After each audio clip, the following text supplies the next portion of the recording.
चंद्रपूरचे आमदार किशोर जोरगेवार यांनी नागपूर अधिवेशन अल्पकाळ चाललं तरी अधिवेशनात विदर्भाला पूर्ण न्याय देण्यात आल्याचं म्हटलं आहे।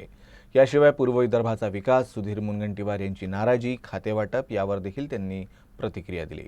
चंद्रपुर के विधायक किशोर जोरगेवार इस वक्त हमारे साथ मौजूद हैं, हम उनसे बात करेंगे। किशोर जी, आज आखिरी दिन सत्र का, नागपुर में पहला अधिवेशन फडणवीस सरकार का, जनता सवाल पूछ रही है कि विदर्भ को क्या न्याय मिला है इस सत्र में। देखिए, ये कोई क्रिकेट का मैच नहीं कि हर बॉल पे 6 लगाया जाए, 4 लगाया जाए। जो खिलाड़ी अच्छे से बॉल को देखते हुए समझता है, अपनी जम बैठाता है, वो लंबे समय तक खेलता है। ऐसे ही आज ये अधिवेशन अभी हुआ है, गठन मंत्रिमंडल का गठन भी पूरी तरह होने का है, खाते वाटप होने के, इसलिए विदर्भ को न्याय मिलने ही वाला है। जब हम विदर्भ के तरफ में राज्य का नेतृत्व करने की संधि प्राप्त हुई है तो निश्चित रूप से विदर्भ आगे बढ़ने वाला है, विदर्भ को न्याय मिलने वाला है और विदर्भ की जनता के हित में जो जो निर्णय आवश्यक है वो सारे निर्णय माननीय देवेंद्र जी फडणवीस साहब करेंगे, ऐसे मुझे पूरे विश्वास है। पूर्वी विदर्भ को न्याय कैसे मिलेगा? एक भी मंत्री वहाँ पे मिला नहीं है। वर्धा को अगर छोड़ दे, पंकज गोयल जी को, न चंद्रपुर, भंडारा, गोंदिया कहीं भी मंत्री पद नहीं मिला है। पूर्वी विदर्भ को कैसे न्याय मिलेगा? ऐसे 16 जिले हैं, सोलापुर जैसा बड़ा जिला भी जिसको मंत्री पद नहीं मिला है, अमरावती को नहीं मिला है, और आप ये नहीं कह सकते कि पूर्व विदर्भ को नहीं मिला है। नागपुर में इनके रूप में प्रदेशाध्यक्ष अपने चंद्र बावनकुळे जी के रूप में यहाँ पे मंत्रिमंडल में भी, और ये बावनकुळे जी और देवेंद्र जी ये तो राज्य स्तर के नेता है, इसलिए देवेंद्र जी ये चंद्रपुर के सुपुत्र है। हम ये भी नहीं कह सकते कि चंद्रपुर के सुपुत्र होने की वजह, ये दोनों बड़े नेता यहाँ पर होने की वजह से होगा। मुनगंटीवार जी के बैनर बड़े नागपुर में लगे कि वो नाराज है, कई सारे पोस्टर आपने सीतामढ़ी इलाके में भी देखे हैं। क्या लगता है आपको, क्या सच में सुधीर मुनगंटीवार नाराज है? मैं उनको जितना जानता हूँ उससे वो कुछ नाराजी व्यक्त इस प्रकार से नहीं करेंगे।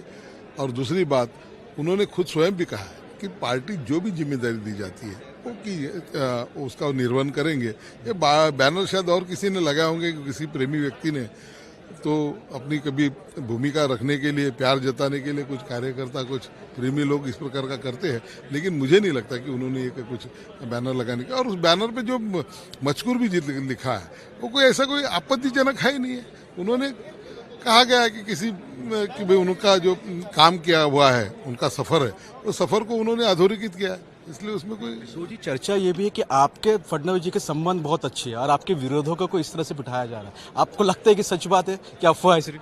देखिए, मुझे एक बताइए, मैं बहुत छोटा आदमी हूँ, मैं अभी पार्टी में आया हूँ।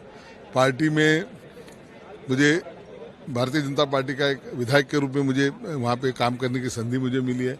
और ये बात सही है कि देवेंद्र जी का विशेष प्रेम मुझ पर रहा है। उन्होंने हमेशा प्रयास किया, मैं जब निर्दलीय था तब भी उन्होंने मुझे मदद की है, और उनका ये प्रयास भी रहा कि मैं भारतीय जनता पार्टी में आके विधायक के रूप में काम करूं। ये बात सही है, लेकिन मैं इतना भी बड़ा नहीं हूं कि मैं किसी कोई भारतीय जनता पार्टी की निर्णय प्रक्रिया में मैं हस्तक्षेप कर सकूं, इतना बड़ा मेरा कद नहीं। दादा का एक बयान आया था कि 2.5 साल के बाद मंत्री पद चेंज हो जाएगा। लगता है आपको कि उस 2.5 साल में आपको भी मौका मिलेगा? देखिए, मंत्रिमंडल का गठन फिर से कभी भी हो सकता है, 2.5 साल की भी जरूरत नहीं। अगर आवश्यक पड़ा तो 2.5 दिन में, 2.5 महीने में भी मंत्रिमंडल का गठन किया जा सकता है। इसलिए वो एक बातें कही गई है कि भाई 2.5 साल के बाद में फिर से मंत्रिमंडल का गठन हो सका। ये होता भी है बहुत बार, लेकिन जब भी आवश्यकता किसी व्यक्ति विशेष की या फिर मंत्री के रूप में अगर किसी को अगर काम देना है तो कभी भी उसका गठन किया जा सकता है। ये हमारे साथ चंद्रपुर विधानसभा के विधायक किशोर जोरगेवार उपस्थित थे। नागपुर से वीडियो जर्नलिस्ट मिथुन आदमनी के साथ फैजल खान, किसी न्यूज़ के लिए।